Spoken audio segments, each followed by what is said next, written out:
اس نے خاموشی سے نظر رکھی اور رنگے ہاتھوں دونوں کو پکڑ لیا۔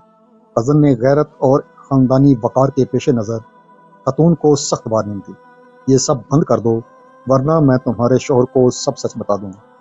میں اپنے بھائی کی پیٹھ میں چھرا گھونپتے نہیں دیکھ سکتا۔ یہ وہ جملہ تھا جس نے اس خاتون کے اندر کی عورت کو ایک شفاق مجرم میں بدل دی۔ اسے لگا کہ اگر یہ راز فاش ہو گیا تو اس کی بنی بنائی دنیا اجڑ جائے گی اور معاشرے میں اسے جینے کا حق نہیں ملے گا۔ خوف جب حد سے بڑھ جائے تو وہ وحشت کی شکل اختیار کر لیتا ہے۔ السلام علیکم پیارے ناظرین، شیخو پورہ کے مضافاتی قصبے کی یہ لرزہ خیز سچی داستان محض ایک جرم کی کہانی نہیں، بلکہ انسانی رشتوں کی پامالی، بے وفائی اور مکافات عمل کا وہ عبرتناک باب ہے جو معاشرے کے چہرے پر لگے اس نقاب کو نوچ پھینکتا ہے جس کے پیچھے ہوس اور خون آشامی چھپی ہوتی ہے۔ شیخو پورہ کے ایک پرسکون دیہاتی علاقے میں زندگی اپنی روایتی ڈگر پر چل رہی تھی۔ سبزہ زاروں کے درمیان واقع ایک چھوٹے سے گھر میں ایک خاتون اپنے شوہر اور معصوم بچوں کے ساتھ بظاہر مطمئن زندگی گزار رہی تھی۔ اس کا شوہر جو ایک مقامی پیپر مل میں محنت کش تھا، اپنے خاندان کی کفالت کے لیے صبح سویرے گھر سے نکلتا اور رات گئے تھکا ہارا واپس لوٹتا۔ اسے کیا معلوم تھا کہ جس چھت کی چھاؤں کے لیے وہ دن بھر پسینہ بہاتا ہے، اسی چھت کے نیچے اس کی عزت کا سودا ہو رہا ہے۔ تنہائی اکثر انسان کے لیے امتحان بن جاتی ہے۔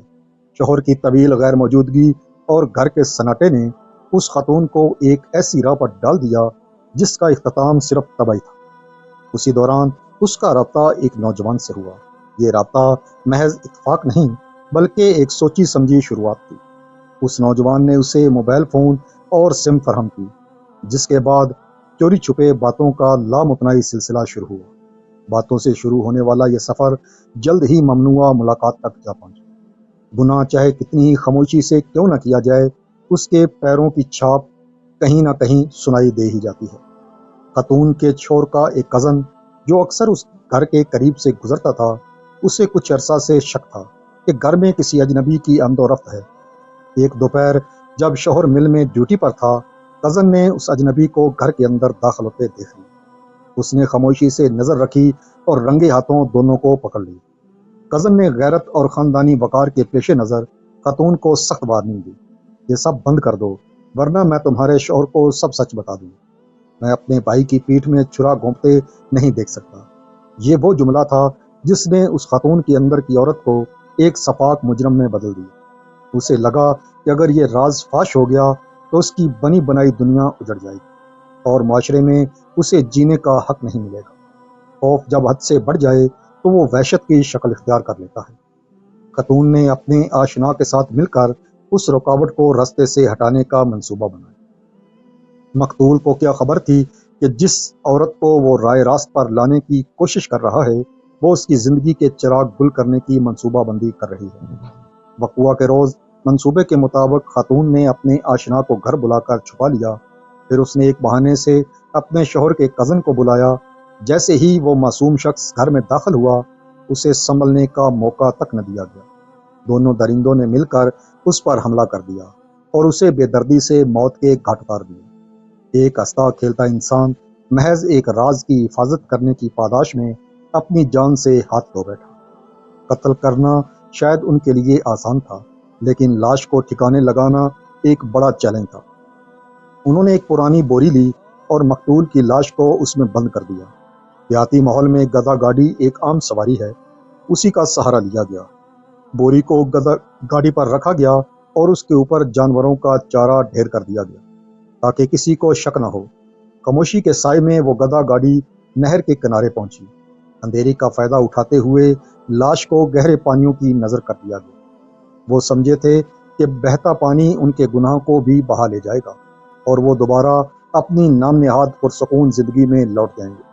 اگلے دن جب وہ شخص گھر نہ پہنچا تو تلاش شروع ہوئی۔ رشتہ داروں نے ہر جگہ ڈھونڈا، تھانے میں گمشدگی کی رپورٹ درج کرائی گئی، لیکن کوئی سراغ نہ ملا۔ پولیس نے بھی روایتی تفتیش کی اور معاملہ فیلوں میں تب گیا۔ خاتون نے اسی دوران کمال ہوشیاری سے غم زدہ ہونے کا ڈرامہ کیا تاکہ کسی کو اس پر شک نہ ہو۔ کچھ عرصہ بعد نہر سے ایک لاش ملی جو اس قدر مسخ ہو چکی تھی کہ اس کی شناخت ممکن نہ تھی۔ پولیس نے ضابطے کی کارروائی کے بعد اسے لاوارث قرار دے کر سپرد خاک کر دیا۔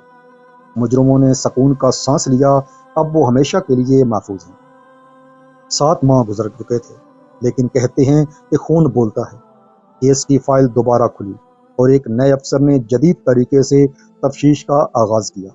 مقتول کے موبائل فون کا ریکارڈ اور کال ڈیٹا نکلوایا گیا۔ جب کالز کی چھان بین ہوئی تو معلوم ہوا کہ مقتول کے لاپتہ ہونے سے قبل اس خاتون کے ساتھ رابطے تھے۔ پولیس نے جب خاتون کے موبائل کا فورنزک کروایا تو ڈیلیٹ شدہ وائس چیٹس سامنے آ گئیں۔ ان ریکارڈنگز میں مقتول خاتون کو ڈانٹ رہا تھا، اسے باز آنے کی تلقین کر رہا تھا اور دھمکیاں دے رہا تھا کہ وہ سب کچھ بتا دے گا۔ دوسری طرف خاتون کی آواز تھی جو اس سے منتیں کر رہی تھی کہ وہ خاموش رہے۔ ان وائس نوٹس نے کیس کا رخ موڑ دیا۔ پولیس نے چھاپا مار کر خاتون کو حراست میں لے لیا۔ پہلے تو وہ مکرتی رہی، لیکن جب اسے وہ ثبوت دکھائے گئے تو اس کے پاؤں تلے سے زمین نکل گئی۔ گرفتاری کے بعد خاتون کی نشاندہی پر اس کے آشنا کو بھی پکڑ لیا گیا۔ تھانے کی سلاخوں کے پیچھے پہنچتے ہی وہ محبت جس کے لیے انہوں نے ایک انسان کا خون کیا تھا نفرت میں بدل گئی۔ دونوں ایک دوسرے پر الزام تراشی کرنے لگے۔ آشنا کہتا کہ اس نے مجھے اکسایا، جبکہ خاتون کہتی کہ قتل اس نے کیا ہے۔ سچائی کی گرفت اتنی مضبوط تھی کہ آخرکار دونوں نے اپنے گناہ کا اعتراف کر لیا۔ پیچوں کی ملیاں کی وہ گمنام گلی جہاں یہ گھنونا کھیل کھیلا گیا تھا، آج ان دونوں کی عبرت کا گواہ ہے۔ یہ کہانی ہمیں سکھاتی ہے کہ گناہ کی بنیاد پر کھڑی کی گئی عمارت کبھی پائیدار نہیں ہوتی۔ ٹیکنالوجی کے اس دور میں مجرم چاہے کتنا ہی شاطر کیوں نہ ہو، قانون کے لمبے ہاتھ اس کے گریبان تک پہنچ ہی جاتے ہیں۔ بے وفائی اور ہوس کا انجام صرف ذلت اور رسوائی اور قید ہے۔ مظلوم کا خون کبھی رائے گاہ نہیں جاتا، اور انصاف کی چکی دیر سے سہی مگر پیستی بہت باریک ہے۔ آج وہ خاتون اور اس کا آشنا جیل کی کال کوٹریوں میں اپنے کیے کی سزا بھگت رہے، جبکہ ایک خاندان اپنے پیارے کی ناحق موت پر آج بھی سوگوار ہے۔ اگر یہ کہانی آپ کے دل کو چھو گئی ہو تو ویڈیو کو لائک کریں اور گولڈن وائس سٹوری کو سبسکرائب ضرور کریں۔ اپنا اور اپنے پیاروں کا خیال رکھیے گا۔ اگلی ویڈیو تک کے لیے اپنے میزبان کو اجازت دیں۔ اللہ حافظ۔